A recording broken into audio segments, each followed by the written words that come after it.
ముందుగా నమస్తే తెలంగాణలో వచ్చినటువంటి వార్తను మనం చూసుకున్నట్లయితే ప్రధానంగా ఇక్కడ బ్యానర్ ఐటమ్ చూడొచ్చు. సేవ్ తెలంగాణతో అసెంబ్లీ కంటుకుడి ఇక్కడ వార్త చూడొచ్చు. ప్రధానంగా సభలో పోరుకు గులాబీ దళం సన్నద్ధమవుతుంది. ఈ రోజు నుంచి మొదలు కానున్నటువంటి అసెంబ్లీ సమావేశాలకు గులాబీ శ్రేణులు అంతా కూడా సిద్ధమయ్యారు. శాసనసభ మండలిలో సర్కారు తీరును ఎండగట్టేందుకు బీఆర్ఎస్ కసరత్తు చేస్తోంది అంటూ ఇక్కడ వార్త చూడొచ్చు.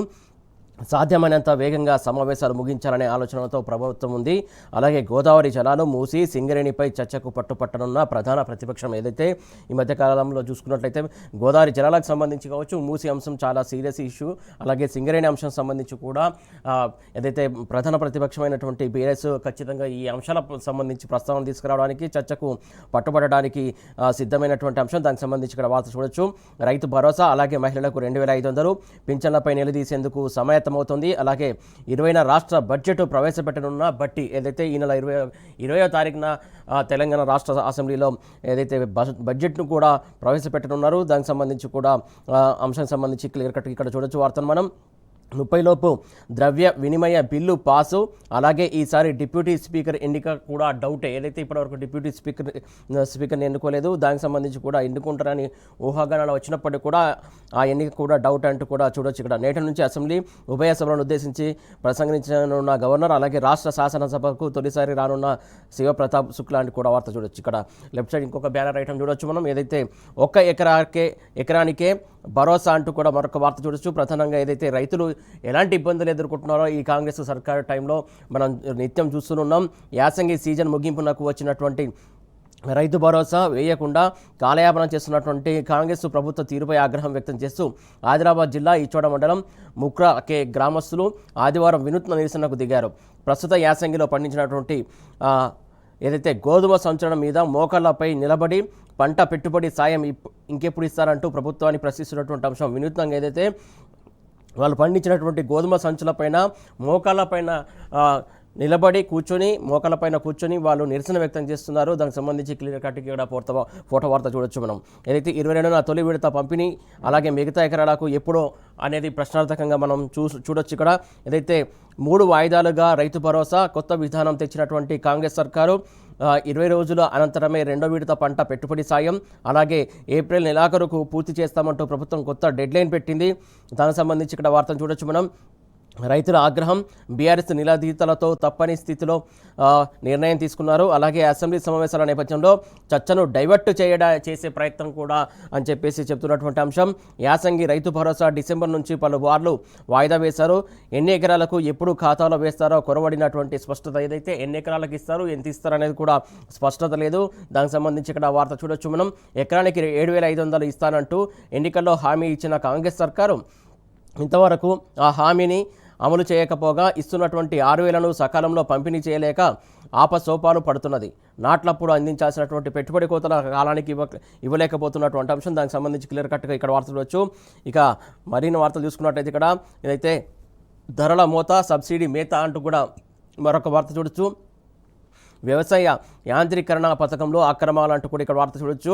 బహిరంగ మార్కెట్తో పోలిస్తే సబ్సిడీ అలాగే పథకంలోనే అధిక ధరలకు సాగు పరికరాలు అలాగే రైతుకు దక్కని సబ్సిడీ ఏదైతే అధికారులకు కాసులు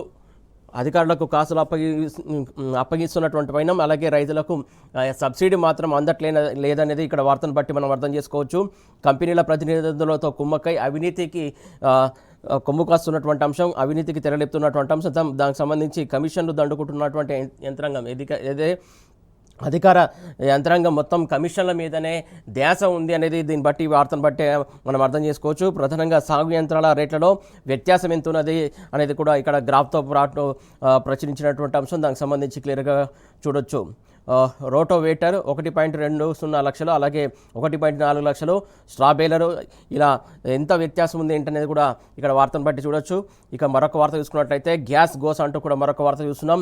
బ్లాక్లో వాణిజ్య సిలిండర్లు 5,000, డొమెస్టిక్ 3,500 చొప్పున బ్లాక్ మార్కెట్లో అమ్ముతున్నటువంటి వైనానికి సంబంధించి వార్త చూడొచ్చు. ఏజెన్సీల వద్ద చాంతడంతా క్యూలు, అలాగే దేశమంతా ఒకే దృశ్యం. 8 గంటలు లైన్లో నిల్చున్న ఎల్పిజి సిలిండర్ దొరకని పరిస్థితి. ఫార్మా పైన ఎఫెక్టు, ఆగిపోనున్న మందులు అలాగే సిరింజిల ఉత్పత్తి అంటూ కూడా వార్తను చూడొచ్చు. దేశంలో గ్యాస్ సంక్షోభం మరింత తీవ్రమవుతున్నది. ఎటు చూసినా సిలిండర్ కోసం తనలాటే కనిపిస్తున్నది. సంక్షోభం అదునుగా బ్లాక్ మార్కెట్ సామాన్యుడిపై పంజా విసురుతున్నది. గ్యాస్ సిలిండర్ ధరను 3 నుంచి 5 రెట్లు పెంచేసింది. ఇప్పటికే హోటళ్లు, హాస్టళ్లు మూతపడుతుండగా తాజాగా పారిశ్రామిక రంగంపైన గ్యాస్ క్రైసిస్ ప్రభావం చూపుతుందంటూ కూడా ఇక్కడ వార్త చూడొచ్చు. ఇక మరొక వార్త చూసుకున్నట్లయితే రైట్ సైడ్ ఇక్కడ బెనిఫిట్స్ రాక రిటైర్డ్ జేఎల్ మృతి చెందాడు అంటూ కూడా ఇక్కడ వార్త చూడొచ్చు. ఊపిరితిత్తుల మార్పిడికి 1.2 కోట్లు ఖర్చు. అలాగే బకాయిల కోసం సర్కారుకు పలుమార్లు విజ్ఞప్తి చేశారు. అయినా కూడా సర్కారు నుంచి ఎలాంటి స్పందన రాలేదనేది ప్రధానమైనటువంటి వార్త.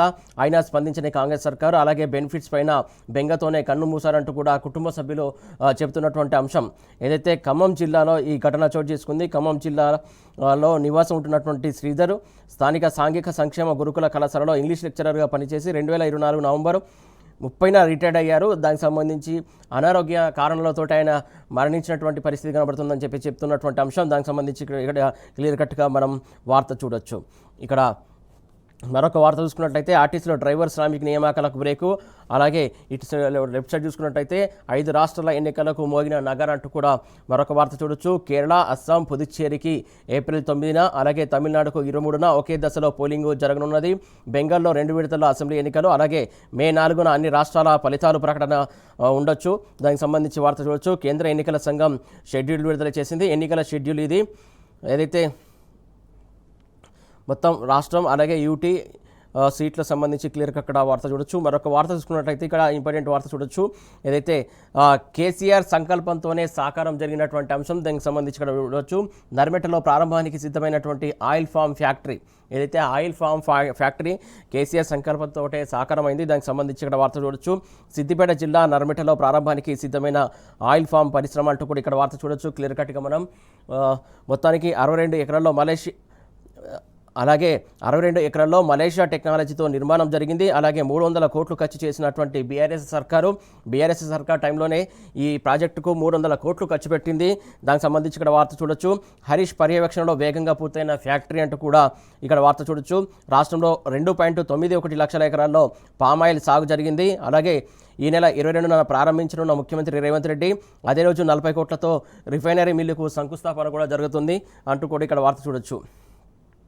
రైట్, మొత్తానికి చూస్తున్నాం. ఇది ఆర్టీసీలో కూడా శ్రామిక సంబంధించినటువంటి నియామకాలకు బ్రేక్ పడింది. ఎలక్ట్రిక్ బస్సుల రాకతో తాత్కాలికంగా రద్దు జరిగిందంటూ కూడా ఇక్కడ వార్త చూడొచ్చు. 6 నెలలుగా ఎదురు చూస్తున్నటువంటి దరఖాస్తుదారులు అలాగే నేటికి ఉలుకు పలుకులేని రిక్రూట్మెంట్ బోర్డు అంటూ కూడా తీవ్ర ఆందోళనలో 55,000 మంది అభ్యర్థులు అంటూ కూడా ఇక్కడ వార్త చూడొచ్చు.